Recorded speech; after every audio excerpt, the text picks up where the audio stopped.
Ywerige skooliere sit al sedert Maandag 25 Junie bankvas voor die swart bord by die Burgerse Winterskool. Klasse in onder meer wiskunde, fisiese wetenskap, besigheidstudies en rekeningkunde word in die week by die Hoër Meisieskool Bloemhof in Stellenbosch aangebied. Hulle moet vraestelle uitwerk, hulle moet enige oefening wat hulle kan kry in die hande moet hulle uitwerk, soveel as moontlik, want dit gee vir jou die verskillende maniere waarop vrae gevra kan word. So as jy al die vrae wat jy in die hande kan kry gaan uitwerk, ek weet tyd is ons maar beperk in matriek, maar as jy dit kan doen, dan behoort jy enige vrae te kan beantwoord, want jy het dit dalk al gesien of iets soortgelyk gesien. Ek dink as hulle eers begin agterkom wanneer hulle by watter deel van die werk is. Soos as hulle 'n probleem sien en hulle kan dadelik identifiseer, is hulle nou besig met momentum of is dit 'n arbeidsom, dan begin dit vir hulle meer sin te maak.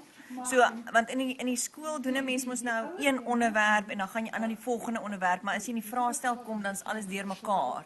So wat nou sinvol is met hierdie sessies is 'n mens wys vir hulle, hoe sien jy raak, met watter deel is jy nou besig en dan, ja. Vir die leerders self is dit 'n kans om na die Junie-eksamen weer bestekopname van hul kennis te doen. Het was net lekker om te sien hoe die onderwysers hulle vakke kan aanbied met entoesiasme en hulle probeer dit eintlik baie lekker maak vir ons. Ek dink ons juffrou gaan net te vinnig hierdie werk en sy het dit net op ons gedamp en dan nie vir ons verduidelik en so, maar die onderwyser het nou mooi in detail gegaan en stadig vir ons gesê en ons gehelp soos wat ons gegaan het. Ja, hulle het baie soos want hulle gaan meer in diepte en hulle het 'n ander manier van verduidelik. So dan snap jy net iets wat jy nie van tevore gesnap het nie. Wat ons by die skool doen ons nou hierso ook. En dat wat ons nou die eksamen oor geskryf het, ons doen dit nou hierso in die klas en so die jaar nog as hulle by om te verstaan.